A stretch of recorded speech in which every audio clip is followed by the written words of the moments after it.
Hi, എൽദോസാണ്. എല്ലാവർക്കും സുഖല്ലേ? അപ്പം നമ്മളിന്ന് പോകാൻ പോകുന്നത് നമ്മളൊരു ആത്മാർത്ഥ സുഹൃത്തിൻ്റെ പെരേക്കറിക്കൂടലിലാണ്. അപ്പം 10 മണിക്കാണ് പാല് കാച്ചൽ എന്നാണ് അവൻ പറഞ്ഞത്. അപ്പം നമ്മൾ കുറച്ച് പങ്ക്ച്വാലിറ്റി കീപ്പ് ചെയ്യുന്ന ആൾക്കാരായതുകൊണ്ട് ഞങ്ങൾ 10:30ക്കാണ് എണ്ണയടിക്കാനായിട്ട് പമ്പ് പോയത്.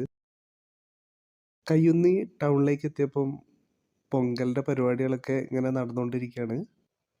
ചേരമ്പാടിക്കാണ് നമുക്ക് പോകാനുള്ളത്. ഈ സ്റ്റിയറിങ്ങിൽ തഴുകിക്കൊണ്ടിരിക്കുന്ന ആളാണ് നമ്മുടെ മറ്റൊരു സുഹൃത്ത്. സുഹൃത്തിൻ്റെ പേര് രാഹുൽ എന്നാണ്. പിന്നെ കൂടെ ദ്രാവിഡും ഉണ്ട്. എന്തായാലും പാല് കാച്ചലിന് മുമ്പ് അവിടെ എത്തണം എന്നുള്ള ഒരു പ്രതീക്ഷയിലാണ് പോണത്. വണ്ടിയൊക്കെ പാർക്ക് ചെയ്തിട്ട് ഞങ്ങൾ അവൻ്റെ വീട്ടിലേക്ക് നടക്കുകയാണ് കേട്ടോ. അപ്പോൾ ഇതാണ് അവൻ്റെ വീട്. ചെറിയൊരു വീടാണെങ്കിലും നല്ല ഭംഗിയായിട്ട് ചെയ്തിട്ടുണ്ട് കേട്ടോ. ഇതാ കലവറയിൽ നമുക്കുള്ള ബിരിയാണിയൊക്കെ ദമ്മിട്ട് വെച്ചിട്ടുണ്ട്. അപ്പം നമുക്ക് വീട്ടിലേക്ക് പോയാലോ?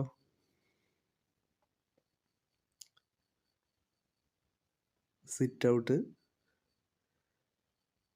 ഹാള്, 2 റൂമുണ്ട് കേട്ടോ.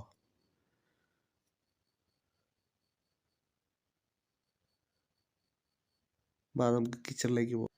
ഇവിടെ പാല് കാച്ചാനുള്ള പരിപാടിയൊക്കെ ഇങ്ങനെ തകൃതിയായിട്ട് നടന്നുകൊണ്ടിരിക്കുകയാണ് കേട്ടോ.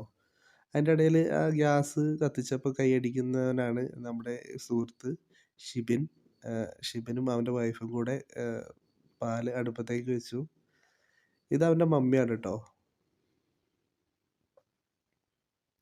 ആ കൈ കാണിക്കുന്നതാണ് നമ്മുടെ സ്കിൽഡ് ഡ്രൈവർ. പാല് ഏതാണ്ട് ചൂടായി, ഇതാ തിളച്ച് പൊങ്ങി വരുന്നു.